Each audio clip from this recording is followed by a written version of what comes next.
Hi, welcome to another episode of Look Ma No Hands.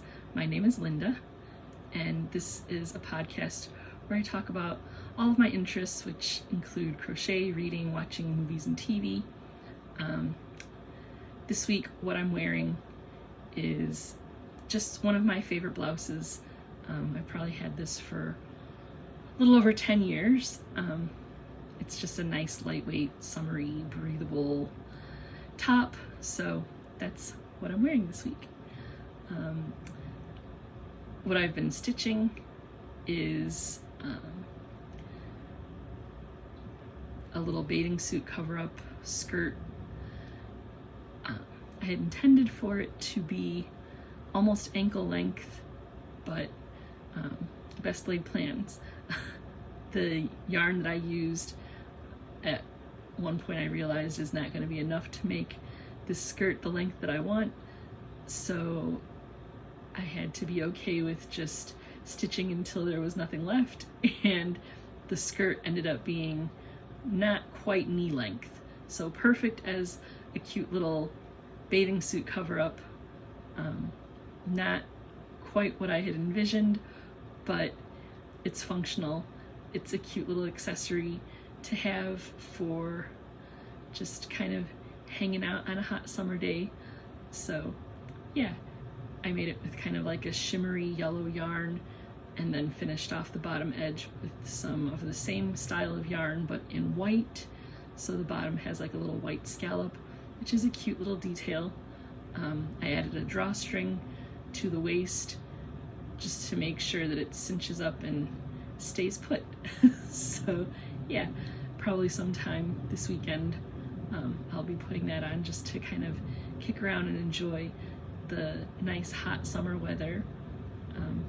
So that's that. And when I finished that, I can't go with my hooks being naked, so had to get something on that hook right away, and was having a hard time deciding what to start. So I kind of fell upon my default of making another blanket. I don't know why I keep making blankets, because they're a lot of work, and yeah, but I decided to make a scrap blanket using white, pink, and green colors, and doing just a basic granny stitch. I found some older instructions that I had from the crochet crowd that kind of give you instructions for making a granny style blanket if you don't want to just do a square blanket. And I wanted to make something that was either twin size or more rectangular, not necessarily perfectly square.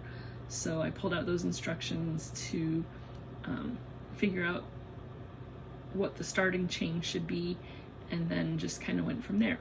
So I'll include information so that if you want to do the same thing, you can look up that information. It's very concise, very clear, and the instructions are there for everything from a crib size blanket all the way to king size. So like I said, a good resource to have when you're looking for information about how to modify the size of a granny stitch blanket. Reading this week, I finished 4 books. The first one being The Keeper of Lost Things, which was a very interesting book about a man who is kind of coming to his end of life and feeling like his, I guess you could say like his self-imposed life mission was not quite fulfilled. He's a gentleman that has experienced a great loss in his life, and in doing so feels that he needs to reunite others with things they have lost. At the time that he experiences his loss, he finds just like random things on the bus, in the park, just different places, and he collects them and labels them with the intention of at some point trying to find the owner of those lost things. he has the collection but has never really determined a way to reunite the owners with their things. And as he's realizing that his life is coming to an end, he decides to give all of the lost things and also his home to his assistant. And she's kind of shocked when this happens. She herself has experienced her own losses in life that she's kind of grappling with. So when this is kind of thrust upon her, she's a little taken aback, doesn't really understand why he has decided to not only task her with reuniting people with their lost things, but also why he felt enough of a connection to her that he gave her all of his worldly possessions, his house, everything is now hers. On the estate there is a groundskeeper who is named Freddie. The main character is Laura. Laura keeps Freddie on as the groundskeeper. There's a young neighbor to the gentleman who he's always very kind to. She has some intellectual disabilities, so her parents are a little protective of her and try to encourage her to respect other people's personal space, but for some reason the older gentleman, Anthony, takes a liking to her and is always takes the time to just, exchange pleasantries with her and just be very thoughtful of the young woman. So when he passes, she kind of feels a little bit lost, but then realizes that Laura has been tasked with taking on the estate and all of the lost things. The young lady, her name is Sunshine, decides that if Anthony felt that Laura was worthy of his time, that she must be good, so she works to befriend her. She thinks, I know how it feels right now, I'm missing Anthony, so she probably misses him too, and she works very hard to befriend Laura. Initially, Laura is not super warm towards her. She is just feeling very overwhelmed with all of everything that's been going on in her life, between the loss of her boss and friend, the other losses within her life that she's kind of grappling with. She doesn't really have much headspace to kind of open her heart to Sunshine. Ultimately she does, which turns out really good for her, because Sunshine proves to be quite valuable in helping Laura reunite everyone with their lost things. I really enjoyed the story. The interactions between Sunshine and Freddie are quite entertaining. Freddie is very much a witty person. He just very tongue-in-cheek kind of things. He kind of reminds me a little bit of my uncle. Just a very fun character.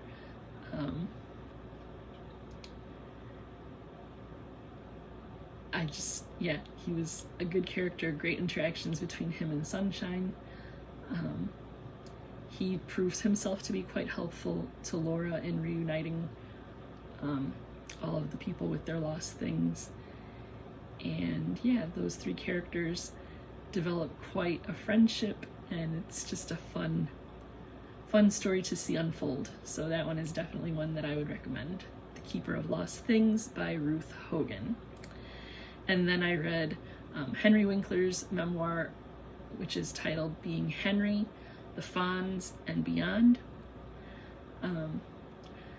As I've mentioned before, I really enjoy reading memoirs of people that I've admired in Hollywood, and just, different celebrities that write down their personal stories. And this one was interesting, just thinking about Henry Winkler and his success as the Fonz, and how that character is like the cool dude, and just, yeah, how he feels like that character is so like the opposite of who he is, and even just like his start in Hollywood and things like that. It was a very interesting listen, and just kind of hearing a lot of the struggles that he had as a young person, and how he lived through most of his life not realizing that he was dyslexic, and of course being a person of the age that he is at the time when he was young and in school. It was just assumed that he was lazy or he was stupid, and nobody really took the time in those days to try to figure out why he struggled so much, why he was so unsuccessful. And then as an adult, he got the diagnosis of dyslexia, and everything kind of made sense to him. And I just, when I hear stories like that, I feel so frustrated for those people, because if things had been different at the time when they were struggling so hard, who knows what kind of path they could have had in life. Not that his path is bad, but maybe there's something that he could have done differently. I'm sure a lot of people look back at their lives and think like, if only. But it was just interesting to hear kind of like how he overcame the struggles that he was experiencing, especially due to his dyslexia, like trying to go into acting as a young person and having difficulties reading scripts and things like that. Like, I can only imagine how challenging that must have been. And then to think of how much success he has had in spite of that is just very, very interesting to me. And I think it gives a lot of hope in terms of, especially for young people, that like perseverance is so important.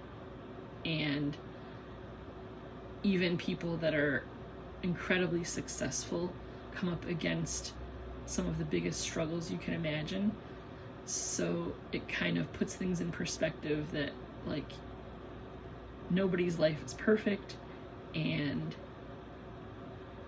if you want something really badly, you have to work very hard for it in order to achieve that goal. So it was a good read. That was kind of my takeaway, is just like facing adversity and kind of standing up to it and working hard to do what's necessary to achieve your dreams. He also had a lot of struggles in terms of his relationship with his parents, and that's something that I cannot relate to, because the support that I received from my parents, I can't even describe like how helpful they've been, how loving they are. So hearing a story from someone that experiences so much the opposite, my mind can't even fathom that. It made me feel quite sad to hear how much he struggled with just trying so hard to get his parents' approval, and all he ever got was scorn and ridicule. So that's just hard to comprehend, because I'm a parent myself, and I can't imagine treating anyone the way that he was treated, but also treating my own child that way. Like, obviously there are times that I get frustrated with my child, like many people do, but the things his parents said to him were just not okay. But yeah, it was an interesting read, and just to kind of hear about him and hear like his outlook on life of like just being kind and realizing like everybody struggles at some time or another, so we should all just kind of give each other grace and do the best we can to uplift one another. So yeah, that's pretty much kind of how I like to live my life. So hearing, you know, someone much more experienced in life than I am give that sage advice just really resonated with me. The third book that I read was called The Heiress by Rachel Hawkins. this was a real page turner. As I got towards the end of the book, I kind of questioned whether or not my interpretation of who the heiress was the right interpretation. I initially thought the heiress was the elder woman in the story, because so much of the story is surrounding her. It's a story of a woman who, when she was young, and this is all fictional, when she was young, she went missing when her parents and her nanny were out on a family picnic.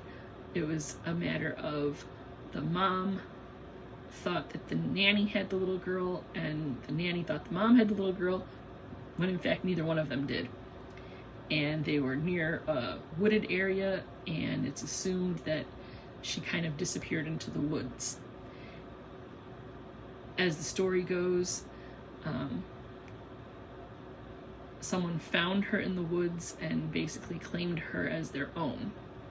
Took her home because they knew that she was the daughter of a wealthy family.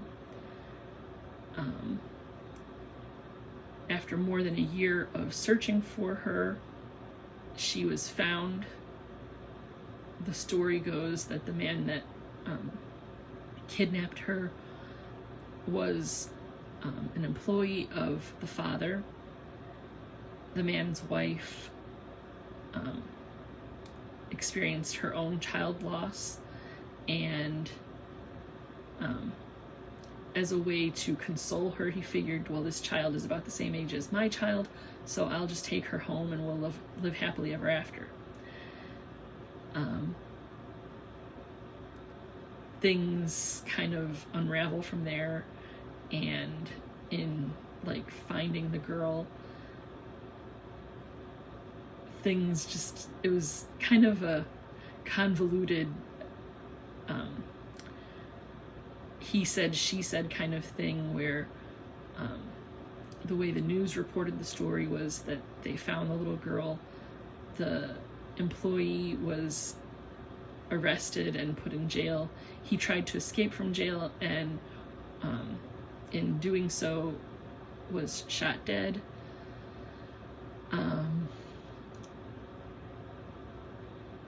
If you want to know more about like who the heiress is and all of the drama and things of that, you'll definitely have to read the book, because at one point you kind of question whether or not this girl is actually who the parents claim her to be. A lot of like child mix-up kind of things, where you question whether or not she's actually the missing little girl. So that little girl obviously grows up. She ends up having multiple husbands throughout her lifetime, and just how comes to be like having all of those husbands. She's married, and at some point each of her husbands meets his demise. All of them have been established as either accident or injury, yeah. Some people claim that maybe she is bringing them to their end, but every time she's accused of doing such things, some way or another, it's deemed that she's not responsible. At some point she decides that she wants to be a mother, so she adopts an orphan.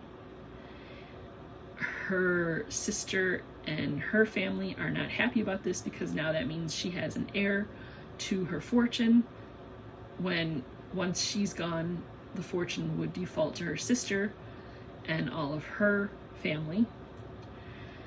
But she decides to write in her will that everything goes to her adopted son. His cousins aren't happy with that. His aunt is not happy with that. It's all very intense. The family fights. The son has a wife who wants him to kind of resolve things with his family, and there's a lot of entanglement there with how the son meets this woman and makes him his wife. The story has a lot of twists and turns, and as I was reading, I was like, oh my goodness, I can't believe, like, everything was just very, I guess, exciting, because as you're reading, you're like, that seems like it probably is an important plot point. And then as you get further and further into the story, you're like, okay, yeah, I see what they did there. So it was a very fast read, very much a page turner, so to speak. Since I'm listening to them on an audio, I guess you can't really call it a page turner, but for lack of a better word, it's page turner. And then one more book this week, another kind of thriller type story. It's called She's Not Sorry by Mary Kubica. And again, this one was very much like gripping the edge of your seat, page turner. It's set in Chicago, which was interesting to me since I live near the city of Chicago. So hearing like descriptions of different parts of the city and things like that was interesting. Some of the story, though, was a little bit questionable in terms of like just descriptions of various parts of the city that didn't really jive in my mind of like where things were happening, but that's neither here nor there. It's not that important. Anybody else wouldn't recognize those discrepancies that way. In the story, the main character, I think her name is Megan, but that could be wrong. Don't quote me on that. She's a nurse in the ICU, and a patient is brought in who has been found on the train tracks after seemingly jumping from a bridge. Because there were no witnesses, they're not sure if the woman jumped or if she was pushed or if she fell. So until or unless she wakes up, they don't really know the story of what happened to her, so it seems. The nurse has a teenage daughter. She is divorced, and there's a little bit of animosity between her ex-husband and her. They kind of have some arguments in terms of like custody and just different things surrounding their family circumstances. Because the woman is kind of trying to find her way through her new life as it is. She's going to a divorce support group. She runs into someone who claims they were classmates in high school. Mind you, this is, 20 plus years out of high school. So she thinks she remembers the person, but she's not sure. And she just kind of goes with that. As the story is unfolding, you start to realize that parts of the story are like flashback to current time, and parts of them are flashing back to before the patient comes into the ICU. So initially you don't really realize like the story is kind of bouncing back and forth between the two time periods. And then when you do, you start to see the puzzle taking shape as to the identity of the patient in the ICU. The woman starts to realize that the person who claims to have been her old classmate was not truthful in that person decided for some reason that they were going to sabotage her. And then she kind of questions whether or not her ex-husband, is part of the scheme that the so-called former classmate has cooked up, or if he is oblivious to that whole scheme. When you get to the end of the story, you still don't quite have the answer to that question. It's all very interesting. There's a lot of drama in the story. One of the other ICU nurses that works with our main character seems to be a very kind, compassionate person, kind of a rags to riches story in terms of having a very brutal childhood and then kind of building a life for himself that is pretty much all a smokescreen. He is not the redeemed person we think he is.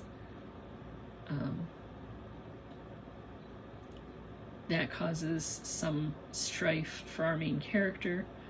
It's all just very lots of entanglements between the characters, and a lot of edge of your seat moments where scary things happen for this character, and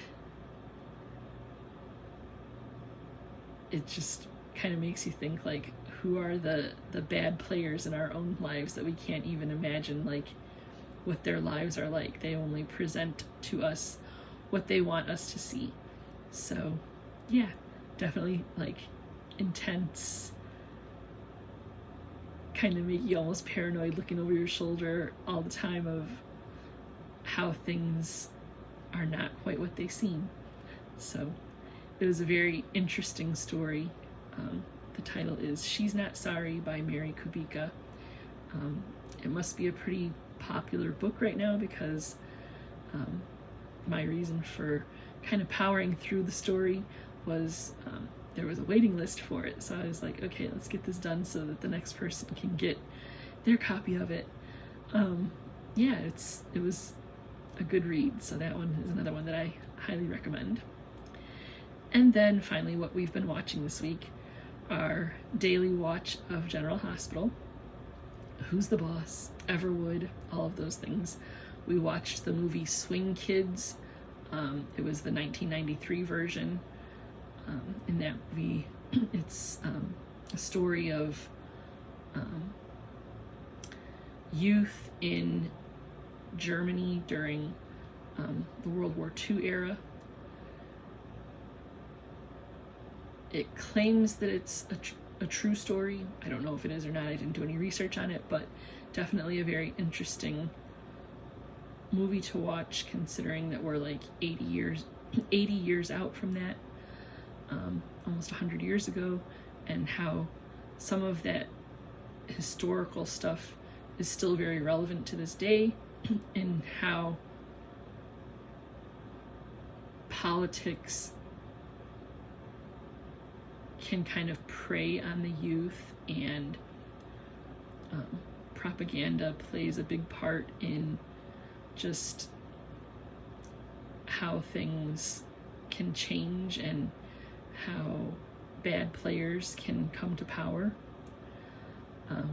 It was just a very interesting movie, whether I'm sure a lot of details were changed just for dramatic effect, but still very much relevant to our times today. And again, just an interesting watch to see how some things of history kind of played out. It's good to kind of look back at things like that to see like where things went wrong and how maybe things could have been different if more people stepped forward to stand up against the evil powers. But yeah, that was an interesting read, or interesting watch, I should say. We watched Fast Friends, which is a trivia show about the TV series Friends. Big Friends fans here at this house, so couldn't resist watching a trivia show based on one of our favorite programs. Kind of like watching Jeopardy, just waiting to see like what the answers are and things like that. Waiting to see which teams come out on top on this particular competition. Yeah, it was a lot of fun. We've watched a handful of episodes. We watched the movie Labyrinth. Well, I should say Tim watched the movie Labyrinth. I fell asleep. Spoiler alert. I don't know what my problem was that night, but curled up to watch this nice cozy movie, and I guess it was so cozy that I fell asleep. It's not a big deal. It's not like I haven't seen the movie before, but he watched it and said it was quite trippy. So yeah, it was just fun sharing that little movie with him. We finished Gone with the Wind. Again, just an interesting story to watch unfold. I don't know if I would ever read the novel. I probably should at some point now that I've watched the movie more than once. I should go back and power through the epic that is Gone with the Wind. So yeah, we watched that. And then all by my lonesome, I watched Ginny and Georgia. It's not a show that Tim has any interest in, but I love it. I'm about halfway through the current season, and I'm wondering if things will turn around for Georgia and she won't be in the hot water she's in, but right now things are not looking good. So yeah, I'm to a point in the show where everything is really falling apart for Georgia. You kind of feel for the character because she's had it rough, but then again, you can only do bad things for so long before things catch up with you. So Georgia is getting to a point where things have caught up with her, and everything that she was hoping to avoid is coming to fruition. I have like 5 episodes left to watch, and I really can't wait to find out how things turn out. So stay tuned if you haven't watched Ginny and Georgia. Again, highly recommend. It's a good like crime show, murder mystery type of thing. The relationship between Ginny and Georgia is quite intense. They love each other, but then again, all of Georgia's questionable choices really weigh on her teenage daughter Ginny. And yeah, definitely an intense show to watch. There are some lighter moments, but the overall theme of the show is very heavy and dramatic. So but I'm enjoying it. It's fun. The acting is pretty good. The writing is good. Like, everything is just good. Which is maybe not a ringing review, but I'm enjoying it, so that's all I have to say about it. Yeah. I've been trying to stay on top of responding to any comments on the videos that I've been posting here on YouTube. I enjoy reading the comments. I appreciate any of the support that I get from people that stick around and watch, especially if you're watching till the end. Thank you so much. If this is your first time watching and you're enjoying what you're seeing, go ahead and hit the like button. If you do like what you're seeing, maybe consider hitting that subscribe button. Still working on trying to grow the channel. There's been a little bit of growth, and then the numbers kind of fall back a little. so it's kind of like a little bit of an ebb and flow. One thing that I'm kind of wondering about with the YouTube algorithm is how my view numbers on any particular video can go down. I don't quite understand how I can have 12 views on a video and then it backs up to 9. So I'm guessing that maybe they go through, and any channels that are bots, those views get canceled out. But yeah, it's just interesting to watch the numbers kind of yo-yo up and down. I understand subscriber count kind of going down just because maybe there's someone who subscribes one week and then the following week comes through and says, nah, I don't really care for this channel, which is cool. I mean, our tastes kind of ebb and flow, and that's fine, but just trying to make sense of all of the YouTube metrics so that I can try to make improvements on what I publish. Yeah, it's a little bit confounding, but I'm just going to keep plugging on through, doing what I'm doing, and hope that the numbers continue to grow, slowly though they may be. Yeah, it'll be fun to see how things progress from week to week. I definitely feel more comfortable with every video that I do, so I'll just keep plugging along. And until next week, enjoy, and I hope to see you back again. All right, bye-bye.